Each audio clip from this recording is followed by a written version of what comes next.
2021 के नीट के एग्जामिनेशन को लेके पीडब्ल्यूडी का जो क्राइटेरिया होता है यानी पर्सन विद डिसेबिलिटी, जिनको कि आप फिजिकली हैंडीकैप्ड भी बोलते हैं, पीडब्ल्यूडी को लेके बहुत सारी इंक्वायरीज मेडकविंग के पास आई है। आज के इस वीडियो में गाइस हम लोग 2021 में जो नीट का एग्जामिनेशन होगा उसमें पीडब्ल्यूडी की गाइडलाइन क्या है, मतलब कौन कौन से ऐसे फिजिकली हैंडीकैप्ड पर्सन्स हैं जो नीट के एग्जामिनेशन में रिजर्वेशन का बेनिफिट ले सकते हैं या पीडब्ल्यूडी क्राइटेरिया में आ सकते हैं, और कौन कौन से वो हॉस्पिटल्स हैं जिनको कि इस बार ऐड किया गया है। पिछले साल जैसा कि आप सभी जानते हैं कि 12 हॉस्पिटल थे, क्या इस बार कोई नया हॉस्पिटल ऐड किया गया है उस लिस्ट में जहां से कि सर्टिफिकेट पीडब्ल्यूडी के कैंडिडेट को हासिल करना है नीट के एग्जामिनेशन के बाद, उन सब के बारे में भी बात करेंगे। आपको कंप्लीट डिटेल बताएंगे पीडब्ल्यूडी का जो क्राइटेरिया है उसके ऊपर, प्लस कैसे सर्टिफिकेट बनवाना है, कब बनवाना है और क्या क्या उसमें ज़रूरत पड़ेगी आपको, एग्ज़ाम के टाइम पे आपको कौन सा सर्टिफिकेट लेके जाना है, काउंसलिंग में जो स्टेट की काउंसलिंग होती है प्लस जो ऑल इंडिया कोटा की काउंसलिंग होती है उसमें आपको कौन सा सर्टिफिकेट की ज़रूरत पड़ेगी, कौन सा सर्टिफिकेट आपको लेके जाना पड़ेगा, कब पहुँचना है, कंप्लीट डिटेल इस वीडियो में। आप मेडकविंग के साथ बने रहिए। चैनल अगर पहली बार विजिट कर रहे हैं, अभी तक आपने इसको सब्सक्राइब नहीं किया तो इसको सब्सक्राइब जरूर कीजिए ताकि फ्यूचर के जो अपडेट्स हैं नीट 2021 को लेके वो आपको नॉन स्टॉप मिलते रहेंगे। स्टार्ट करते हैं वीडियो को, देख लेते हैं कंप्लीट डिटेल पीडब्ल्यूडी की जो गाइडलाइंस है नीट 2021 के लिए। देन गाइज अभी जो आप बैकग्राउंड में देख रहे हैं ये इन्फॉर्मेशन बुकलेट है नीट 2021 का, राइट। जो इन्फॉर्मेशन बुकलेट नीट एनटीए हर साल रिलीज़ करती है एप्लीकेशन के टाइम पे, ये पीडीएफ के फॉर्मेट में है। और यहाँ पर जब उस इन्फॉर्मेशन बुकलेट में पेज नंबर 102 पर आप जाएंगे, विजिट करेंगे, तो वहाँ पर आपको पीडब्ल्यूडी क्राइटेरिया से रिलेटेड जो डॉक्यूमेंट है वो मिलेगा 102 पेज नंबर उसके बाद, राइट। यहाँ पर जो डिसेबिलिटी मेंशन की गई है, locomotor disability including specified disability A to F, ये ए टू एफ पूरी कैटेगरीज हैं। Leprosy cured person, cerebral palsy, dwarfism, muscular dystrophy, acid attack victims, right, others such as amputation, poliomyelitis, ETC, ये सब जो disability type के हैं 40% से less अगर है देन मेडिकल कोर्स के लिए एलिजिबल है, लेकिन पीडब्ल्यूडी कोटा के लिए यानी रिजर्वेशन 40% से नीचे अगर है तो नहीं मिलता है किसी भी केस में, यानी जो डिसेबिलिटी है वो कोई भी क्यों ना हो, अगर 40% से नीचे है तो उसमें रिजर्वेशन नहीं मिलता, करेक्ट। अब ये जो लोकोमोटर डिसेबिलिटी है including A to F point जो यहाँ पर दिए गए हैं, इनमें 40 to 80% अगर डिसेबिलिटी है तो फिर वो मेडिकल कोर्स के लिए एलिजिबल है और पीडब्ल्यूडी कोटा यानी रिजर्वेशन ऐसे कैंडिडेट्स को मिलेगा, करेक्ट। विजुअल इम्पेयरमेंट और हियरिंग इम्पेयरमेंट, ये दो एक ऐसे केस है जिनमें स्टूडेंट्स को बहुत कन्फ्यूज़न होता है, और एक्चुअली कन्फ्यूज़न इसलिए होता है कि लेस देन 40% अगर डिसेबिलिटी है उस केस में क्या है, जो मेडिकल कोर्स है उसके लिए एलिजिबल तो होंगे, लेकिन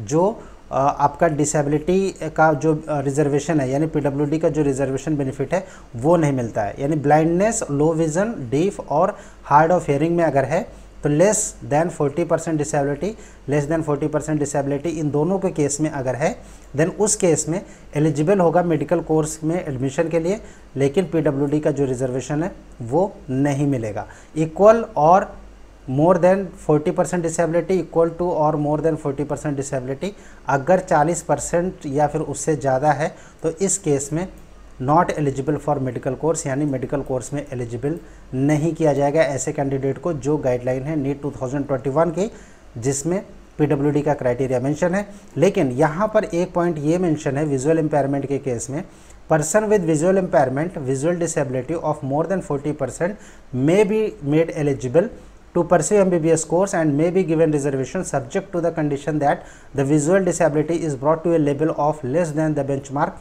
40% with advanced low vision aids, यानी लेंस के यूज से अगर आपकी विजन डिसेबिलिटी वो कम हो जाती है यानी 40% से नीचे लाया जा सकता है तो उस केस में आपको रिजर्वेशन प्लस जो एलिजिबिलिटी है कोर्स करने की उसमें दोनों में आपका बेनिफिट मिल सकता है। लेकिन ये सब कुछ डिपेंड करेगा जो मेडिकल बोर्ड होगा वो डिसाइड करेगा, राइट। यानी अगर आप ऑल इंडिया कोटा के लिए पार्टिसिपेट करना चाहते हैं तो जो ये हॉस्पिटल मेंशन्ड है जिनके बारे में अभी हम आप लोगों के साथ डिस्कशन करेंगे, इन हॉस्पिटल में जब आप पहुँचेंगे नीट का रिजल्ट आ जाने के बाद, राइट, और वहाँ पर जो डॉक्टर्स डिसीजन लेंगे वो फुल एंड फाइनल होगा। यानी अगर वो आपको अलाउ करते हैं, अगर उन्हें लगता है कि यस आपकी जो विजुअल डिसेबिलिटी है वो 40% से नीचे आ सकती है अगर किसी विजुअल एड्स, विजन एड्स का हम इस्तेमाल करते हैं लाइक स्पेक्स या फिर लेंस का अगर इस्तेमाल करते हैं, तो उस केस में आपको रिजर्वेशन का बेनिफिट दिया जा सकता है। लेकिन सब कुछ डिपेंड करता है जो पैनल होगा, डॉक्टर्स का पैनल होगा, जो बोर्ड होगा उनके ऊपर, राइट।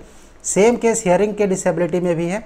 हियरिंग डिसेबिलिटी में अगर कम हो सकता है तो फिर उस केस में रिजर्वेशन का बेनिफिट दिया जा सकता है। लेकिन हियरिंग डिसेबिलिटी के केस में जो इंडिविजुअल है यानी जो कैंडिडेट है उसका speech discrimination score more than 60% से होना चाहिए, यानी 60% के ऊपर स्पीच डिस्क्रिमिनेशन स्कोर होना चाहिए, राइट। अब बात करेंगे इंटेलेक्चुअल डिसेबिलिटी की। इंटेलेक्चुअल डिसेबिलिटी में specified learning disability, perceptual disability, dyslexia, dyscalculia, dyspraxia and development aphasia अगर है स्टूडेंट की, उस केस में 40% से अगर कम है तो फिर मेडिकल कोर्स के लिए एलिजिबल रहेंगे, लेकिन रिजर्वेशन नहीं मिलेगा।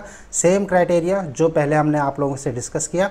ये डॉक्यूमेंट वीडियो के डिस्क्रिप्शन में गाइस हम लोग अपलोड कर रहे हैं, आप इस डॉक्यूमेंट को डाउनलोड जरूर कीजिएगा आपकी डिसेबिलिटी के हिसाब से, आप ताकि देख सकें कि आपकी जो कोई भी डिसेबिलिटी है वो कितने % में है और आपको कितना बेनिफिट इसमें मिल सकता है। ब्लड डिसऑर्डर्स और क्रॉनिक न्यूरोलॉजिकल कंडीशंस अगर है तो उस केस में भी जो रिजर्वेशन का बेनिफिट है ऐसे कैंडिडेट को मिल सकता है। क्या क्राइटेरिया होने चाहिए, कंप्लीट डिटेल यहाँ पर मेंशन है इस डॉक्यूमेंट में। और इसके साथ ही हम आप लोगों के साथ ये डिस्कस करेंगे कि जो सर्टिफिकेट ऑफ डिसेबिलिटी है वो आपको कब चाहिए। सो स्टूडेंट्स, ये है डिसेबिलिटी का सर्टिफिकेट। ये जो सर्टिफिकेट है इसको भी वीडियो के डिस्क्रिप्शन में हम लोग अपलोड कर रहे हैं ताकि आप अपने फ्यूचर यूज़ के लिए इसको डाउनलोड कर सकें, इसका इस्तेमाल कर सकें। स्टूडेंट्स, ये जो सर्टिफिकेट ऑफ डिसेबिलिटी है ये आपको बनवाना है वो 13 हॉस्पिटल से। इस बार एक और हॉस्पिटल को ऐड किया गया है। कौन सा हॉस्पिटल है उसके बारे में अभी डिस्कस करते रहते हैं आप लोगों से फर्दर इस वीडियो में। यहाँ पर ये जो सर्टिफिकेट मेंशन है ये फॉर्मेट में आपको सर्टिफिकेट चाहिए 13 हॉस्पिटल से। अगर आप ऑल इंडिया कोटा में पार्टिसिपेट करना चाहते हैं तो जो स्टेट कोटा की काउंसलिंग होती है उसमें डिफरेंट स्टेट का रूल डिफरेंट होता है। जैसे यूपी में अगर आप काउंसलिंग में पार्टिसिपेट करना चाहते हैं तो फिर आपको BHU से सर्टिफिकेट बनवाना पड़ेगा, राइट। महाराष्ट्र में आपको एम्स नागपुर या फिर ग्रांट मेडिकल कॉलेज मुंबई से बनवाना पड़ेगा, करेक्ट। सो डिफरेंट स्टेट की, राजस्थान की अगर हम बात करें तो वहाँ पर जयपुर से आपको बनवाना पड़ेगा। वेस्ट बंगाल की बात करें तो वहाँ पर आपको जो PGI इंस्टीट्यूट है कोलकाता का वहाँ पे आपको बनवाना पड़ेगा। MP में अगर हम डिसेबिलिटी की बात करें तो जबलपुर का जो सेंटर है वहाँ से आपको बनवाना पड़ेगा, राइट। सो अलग अलग स्टेट की जो डिसेबिलिटी सर्टिफिकेट और डिसेबिलिटी को कैलकुलेट करने का डॉक्टर का जो पैनल होता है वो अलग अलग होता है। हर स्टेट काउंसलिंग का अपना क्राइटेरिया होता है, राइट। सो आप जिस स्टेट से बिलोंग करते हैं वहाँ पर आपको अपने स्टेट से रिलेटेड काउंसलिंग की जो अथॉरिटी है, काउंसलिंग की जो वेबसाइट है वहाँ से आपको कंप्लीट इन्फॉर्मेशन मिल सकती है कि आपको जो 13 हॉस्पिटल है वहाँ से सर्टिफिकेट अगर लगाएंगे वहाँ से हमको बनवाना है या फिर अपने स्टेट में डॉक्टर का जो पैनल होगा, जो मेडिकल बोर्ड होगा वहीं पर आपको वेरिफिकेशन करवाना है। वहाँ पर भी आपका मेडिकल चेकअप जरूर होगा, राइट। खैर, ये जो सर्टिफिकेट है ये बनेगा नीट एग्जामिनेशन के बाद, अभी ये नहीं बनेगा। नीट के एग्जामिनेशन देने के लिए आपके पास जो डिस्ट्रिक्ट लेवल का सर्टिफिकेट है वो काम करेगा, उसको आपको लेके जाना है। लेकिन नीट का जब एग्ज़ाम हो जाएगा तो उसके बाद इस फॉर्मेट पे आपको सर्टिफिकेट बनवाना पड़ेगा 13 सेंटर से, राइट। और यहाँ पर साफ मेंशन है कि नीट का एप्लीकेशन नंबर, नीट का रोल नंबर और रैंक, जो आपकी रैंक आएगी प्लस नीट का जो आपका रोल नंबर होगा और एप्लीकेशन नंबर वो आपको यहाँ पर मेंशन करना पड़ेगा इस सर्टिफिकेट में, करेक्ट। और ये बनेगा नीट के रिजल्ट आने के बाद, उससे पहले नहीं बनेगा। ये जो सर्टिफिकेट है ये ऑल इंडिया कोटा की काउंसलिंग में अगर आप पार्टिसिपेट करना चाहते हैं तो फिर आपको इसी फॉर्मेट में सर्टिफिकेट बनवाना पड़ेगा।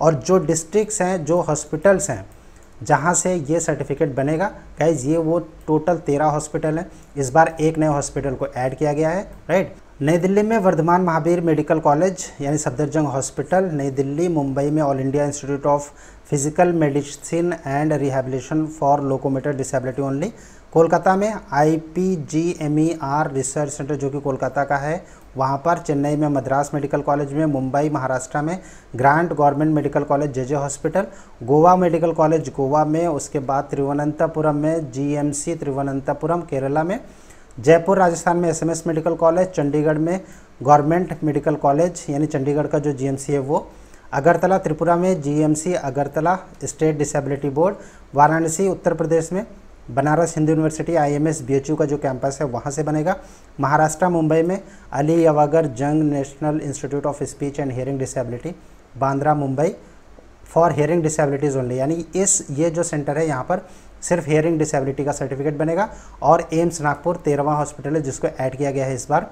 पिछली बार 12 थे, जब काउंसलिंग स्टार्ट होने को आया तो उस समय 11 हॉस्पिटल कर दिया गया था, लेकिन इस बार टोटल 13 हॉस्पिटल्स मेंशन किए गए हैं जहां से आप ऑल इंडिया कोटा के लिए सर्टिफिकेट बनवा सकते हैं, राइट। मार्क्स की अगर बात करें देन गाइस, जो पीडब्ल्यूडी के लिए रिक्वायर्ड मार्क्स की ज़रूरत होती है, क्योंकि बहुत सारी क्वेरीज पीडब्ल्यूडी स्टूडेंट्स के ऑलरेडी बाय व्हाट्सएप या फिर बाय कमेंट्स के थ्रू, बाय कॉल्स के थ्रू भी हमारे पास बहुत सारी क्वेरीज आती हैं guys. 200 plus is very safe for you all, right.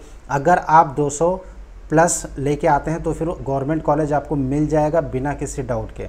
कम भी आएगा तब भी मिल जाएगा, 150 के ऊपर भी अगर होगा तब भी आपको गवर्नमेंट कॉलेज मिल जाएगा पीडब्ल्यूडी के केस में। लेकिन हाँ, अगर आप एम्स में जाना चाहते हैं, जाहिर सी बात है कि वहाँ पर आपको अच्छे मार्क्स लेके आने पड़ेंगे। अगर आप एम्स दिल्ली में जाना चाहते हैं, आपको टॉप 5 कैंडिडेट्स में आना पड़ेगा ऑल ओवर इंडिया में पीडब्ल्यूडी के, और उस केस में अगर आप आएंगे तो कम से कम 650 600, राइट, इतना स्कोर अगर आप कर पाएंगे तभी आपका एम्स दिल्ली में होगा।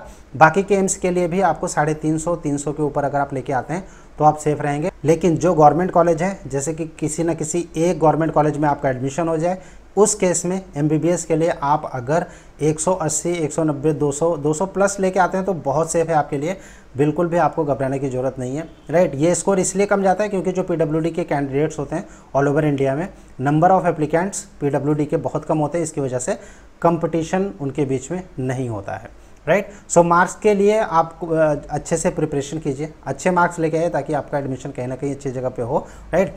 टोटल जो डॉक्यूमेंट्स है, इन सारे डॉक्यूमेंट्स को वीडियो के डिस्क्रिप्शन में अपलोड किया जा रहा है, आप एक बार वहाँ से इसको डाउनलोड कीजिएगा। उसके बाद भी अगर नहीं समझ में आता है तो फिर आप हमें कमेंट बॉक्स में कमेंट कीजिए। व्हाट्सअप नंबर जो शो हो रहा है स्क्रीन पर, इस नंबर पर आप हमें व्हाट्सअप भी कर सकते हैं।